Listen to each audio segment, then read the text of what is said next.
Hello, everybody. This is Vanity Fair by William Thackeray. Chapter 8, Private and Confidential. Miss Rebecca Sharp to Miss Amelia Sidley, Russell Square, London. My dearest, sweetest Amelia, with what mingled joy and sorrow do I take up the pen to write to my dearest friend. Oh, what a change between today and yesterday. Now I am friendless and alone. Yesterday I was at home, in the sweet company of a sister whom I shall ever cherish. I will not tell you in what tears and sadness I passed the fatal night in which I separated from you. You went on Tuesday to joy and happiness, with your mother and your devoted young soldier by your side, and I thought of you all night, dancing at the Perkinses, the prettiest, I am sure, of all the young ladies at the ball. I was brought by the groom to the old carriage to Sir Pitt Crawley's town-house, where, after John the groom had behaved most rudely and insolently to me, alas, 'twas safe to insult poverty and misfortune, I was given over to Sir P.'s care, and made to pass the night in an old gloomy bed, and by the side of a horrid gloomy old charwoman who keeps the house. I didn't sleep one single wink the whole night. Sir Pitt is not what we silly girls, when we used to read Cecilia at Chiswick, imagined a baronet must have been. Anything indeed less like Lord Orville cannot be imagined. Fancy an old, stumpy, short, vulgar, and very dirty man, in old clothes and shabby old gaiters, who smokes a horrid pipe and cooks his own horrid supper in a saucepan. He speaks with a country accent, and swore a great deal at the old charwoman, at a hackney coachman who drove us to the inn where the coach went from, and on which I made the journey outside for the greater part of the way. I was awakened at daybreak by the charwoman, and having arrived at the inn, was at first placed inside the coach, but when we got to a place called Leakington, where the rain began to fall very heavily, will you believe it? I was forced to come outside, for Sir Pitt was a proprietor of the coach, and as a passenger came at Mudbury, who wanted an inside place, I was obliged to go outside in the rain, where, however, a young gentleman from Cambridge College sheltered me very kindly in one of his several greatcoats. This gentleman and the guard seemed to know Sir Pitt very well, and laughed at him a great deal. They both agreed in calling him an old screw, which means a very stingy, avaricious person. He never gives any money to anybody, they said, and this meanness I hate. And the young gentleman made me remark that we drove very slow for the last 2 stages on the road, because Sir Pitt was on the box, and because he's a proprietor of the horses for this part of the journey. But I won't flog 'em on to Squashmore, and I take the ribbons, said the young Canta.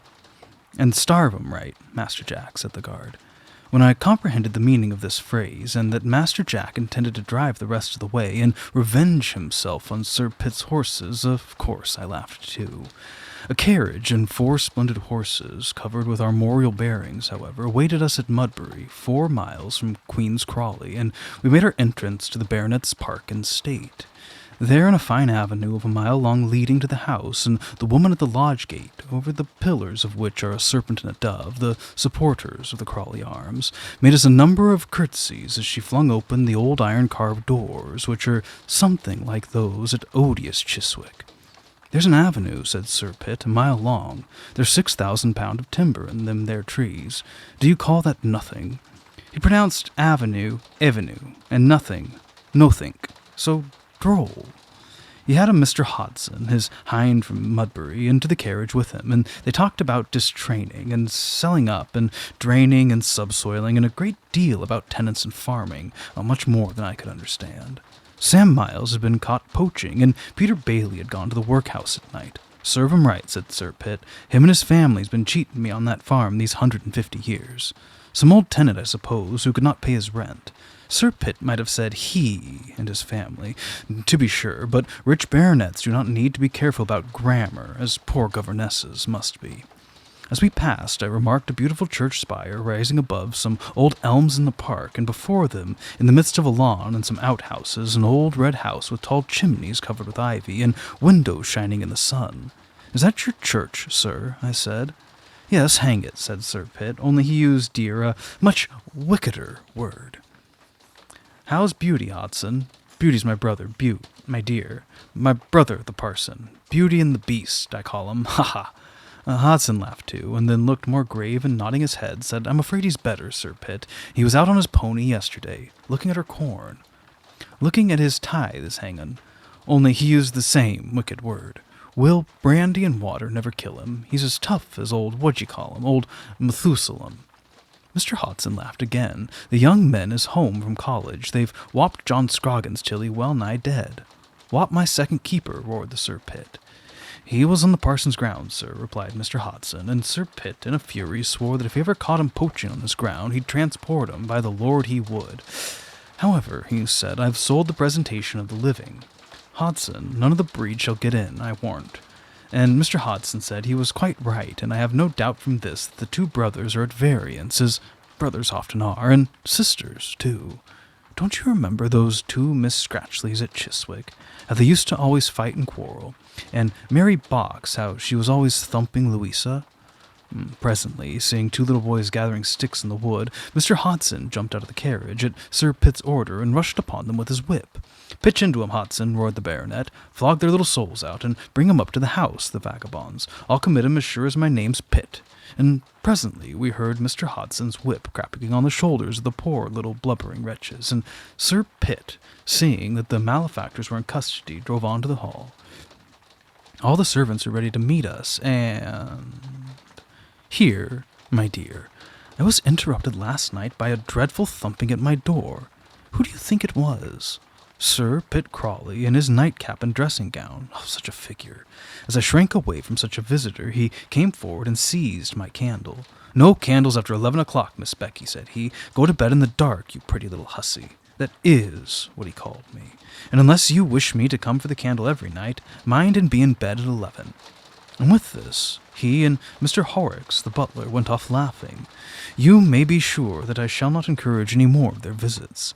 They let loose two immense bloodhounds at night, which all last night were yelling and howling at the moon. I call the dog Gorer," said Sir Pitt. "He's killed a man, that dog has, and is a master of a bull, and the mother I used to call Flora, but now I call her Aurorer. She's too old to bite. Ha ha ha."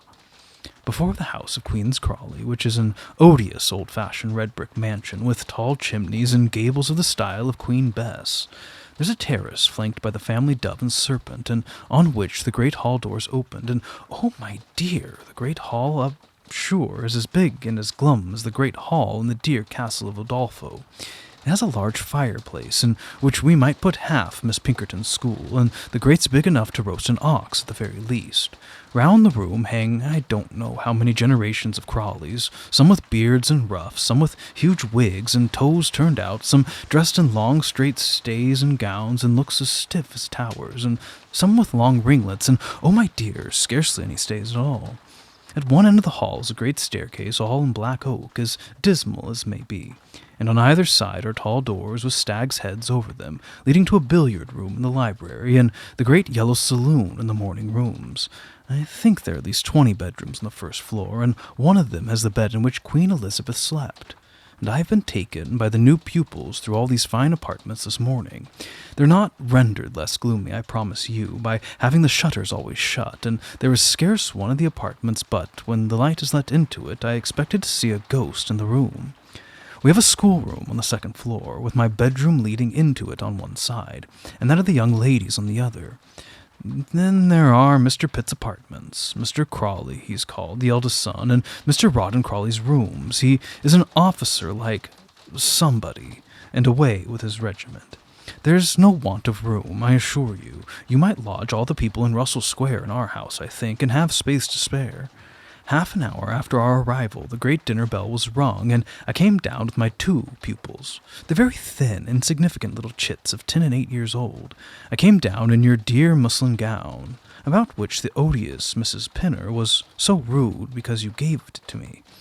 For I am to be treated as one of the family, except on company days, when the young ladies and I are to dine upstairs. Well, the great dinner bell rang, and we all assembled in the little drawing-room where my Lady Crawley sits. She's the second Lady Crawley, and mother of the young ladies. She was an ironmonger's daughter, and her marriage was thought a great match. She looks as if she had been handsome once, and her eyes are always weeping for the loss of her beauty. She's pale and meagre and high-shouldered, and has not a word to say for herself, evidently.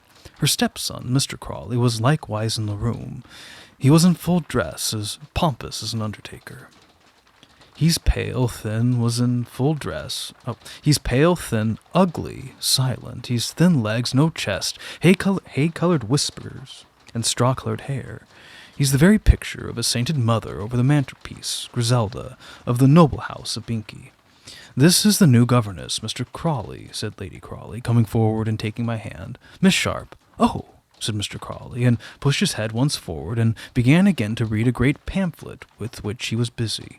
"I hope you will be kind to my girls," said Lady Crawley, with her pink eyes always full of tears. "La, ma, of course she will," said the eldest, and I saw at a glance that I need not be afraid of that woman.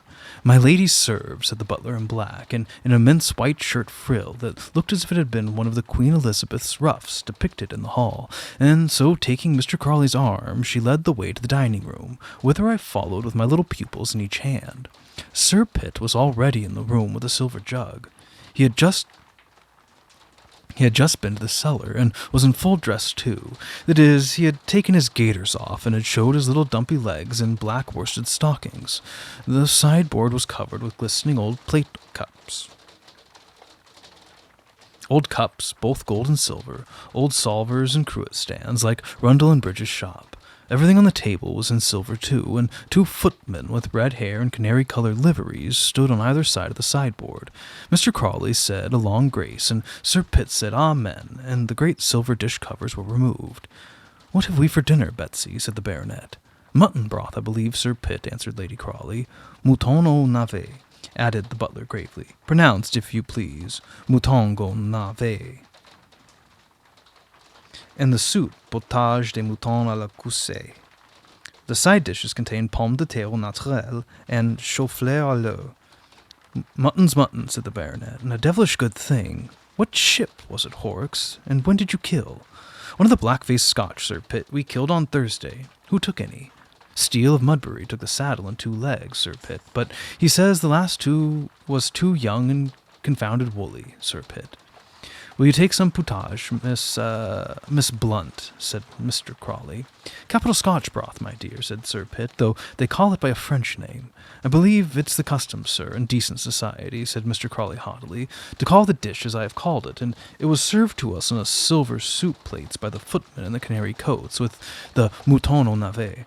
The ale and water were brought and served to us old ladies in wine-glasses, young ladies in wine-glasses. I'm not a judge of ale, but I can say with clear conscience I prefer water. While we were enjoying our repast, Sir Pitt took occasion to ask what had become of the shoulders of the mutton. I believe they were eaten in the servants' hall," said my lady humbly. "They was, my lady," said Horrocks, "and precious little else we get there neither." Sir Pitt burst into a horse laugh and continued his conversation with Mr. Horrocks. "That there little black pig of the Kent sow's breed must be uncommon fat now." "It's not quite busting, Sir Pitt," said the butler with the gravest air, at which Sir Pitt, and with him the young ladies this time, began to laugh violently. "Miss Rose Crawley," said Mr. Crawley, "your laughter strikes me as being exceedingly out of place." "Never mind, my lord," said the baronet. "We'll try to pork her on Saturday. Killin' on Saturday morning, John Horrocks. Miss Sharp adores pork, don't you, Miss Sharp?" And I think this is all the conversation that I remember at dinner. When the repast was concluded, a jug of hot water was placed before Sir Pitt, with a case bottle containing, I believe, rum. Mr. Horrocks served himself and my pupils with 3 little glasses of wine, and a bumper was poured for my lady. When we retired, she took from her work drawer an enormous, interminable piece of knitting. The young ladies began to play at cribbage with a dirty pack of cards. We had but 1 candle lighted, but it was in a magnificent old silver candlestick, and after a few questions from my lady, I had the choice of amusement between a volume of sermons and a pamphlet on the Corn Laws, which Mr. Crawley had been reading before dinner. So we sat for an hour until steps were heard. "Put away the cards, girls," cried the lady with a great tremor. "Put down Mr. Crawley's book, Miss Sharp." And these orders had been scarcely obeyed when Mr. Crawley entered the room. "We'll resume yesterday's discourse, young ladies," said he, "and you shall each read a page by turn, so that Miss Short may have an opportunity of hearing you." And the poor girls began to spell a long, dismal sermon delivered at Bethesda Chapel, Liverpool, on behalf of the mission for the Chickasaw Indians. Was it not a charming evening? At 10, the servants were told to call Sir Pitt and the household to prayers. Sir Pitt came in first, very much flushed and rather unsteady in his gait, and after him the butler, the canaries, Mr. Crawley's man, 3 other men, smelling very much of the stable, and 4 women, one of whom I remarked was very much overdressed, and who flung me a look of great scorn as she plumped down on her knees. After Mr. Crawley had done haranguing and expounding, we received our candles, and then we went to bed, and then I was disturbed in my writing, as I've described to my dearest sweet Amelia. Good night. 1,000,000 kisses. A Saturday. This morning at 5 I heard the shrinking of the little black pig. Rose and Violet introduced me to it yesterday, and to the stables, to the kennel, to the gardener, who was picking fruit to send to market, and from whom they begged hard a bunch of hothouse gapes. But he said that Sir Pitt had numbered every man-jack of them, and it would be as much as his place was worth to give any away. The darling girls caught a colt in the paddock, and asked me if I would ride, and began to ride themselves, when the groom, coming with horrid oaths, drove them away. Sir Crawley is always knitting the worsted. Sir Pitt's always tipsy every night, and I believe sits with Horrocks the butler. Mr. Crawley always reads sermons in the evenings, and in the mornings locked up in his study, or else rides to Mudbury, or county business, or to Squashmore, where he preaches on Wednesdays and Fridays to the tenants there. 100,000 grateful loves to your dear papa and mamma. Is your poor brother recovered from his rack punch? Oh dear, how men should beware of wicked punch. Ever and ever thine own, Rebecca. Everything considered, I think it's quite as well for our dear Amelia Sidley in Russell Square that Miss Sharp and she parted. Rebecca's a droll, funny creature, to be sure, and those descriptions of the poor lady weeping for the loss of her beauty, and the gentleman with hay-colored whiskers and straw-colored hair, are very smart, doubtless, and show a great deal of knowledge of the world.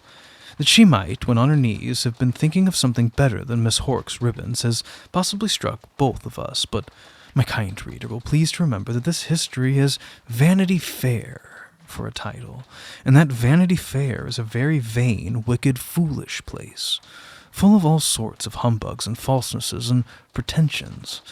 And while the moralist, who's holding forth on the cover an accurate portrait of your humble servant, professes to wear neither gown nor bands, but only the very same long-eared livery in which his congregation is arrayed, yet, look you, one's bound to speak the truth as far as one knows it, whether one mounts a cap and bells or a shovel hat, and a deal of disagreeable matter must come out in the course of such an undertaking. I've heard a brother of a storyteller trades at Naples preaching about a pack of good-for-nothing, honest, lazy fellows by the seashore work himself into such a rage and passion with some of the villains whose wicked deeds he was describing and inventing that the audience could not resist it, and the poet together would burst out in roars of oaths and execrations against the fictitious monster of the tale, so that the hat went round, and the bajaki tumbled into it, and in the midst of the perfect storm of symphony. At the little Paris theatres, on the other hand, you will not only hear people yelling out, "Ah, Gredin, un monstre," and cursing the tyrant of the play from the boxes, but the actors themselves positively refuse to play the wicked parts, such as those of infâme Anglais, brutal Cossacks, and what-not, and prefer to appear at a smaller salary in their real characters as loyal Frenchmen. I set the two stories against each other so that you may see that it's not from mere mercenary motives that the present performer is desirous to show up and trounce his villains, but because he has a sincere hatred of them, which he cannot keep down, and which must find a vent in suitable abuse and bad language. Oh, I warn my kind friends that I am going to tell a story of harrowing villainy and complicated, but as I trust intensely interesting crime. My rascals are no milk-and-water rascals, I promise you. When we come to the proper place, we won't spare fine language. No, but when we are going over the quiet country and must perforce be calm, a tempest in a slop basin is absurd. we will reserve that sort of thing for the mighty ocean and the lonely midnight. The present chapter is very mild. Others, but we will not anticipate those. And as we bring our characters forward, I will ask leave, as a man and a brother, not only to introduce them, but occasionally to step down from the platform and talk about them. If they are good and kindly, to love them and shake them by the hand. If they're silly, to laugh at them confidently in the reader's sleeve. If they are wicked and heartless, to abuse them in the strongest terms which politeness admits of. Otherwise, you might fancy it was I who was sneering at the practice of devotion, which Miss Sharp finds so ridiculous, and it was I who laughed good-humoredly at the reeling old Silenus of a baronet. Whereas the laughter comes from one who has no reverence except for prosperity, and no eye for anything beyond success. Such people there are living and flourishing in the world, faithless, hopeless, charityless. Let us fat them, dear friends, with might and main. Some there are, and very successful too, mere quacks and fools, and it was to combat and expose such of those, no doubt, that laughter was made.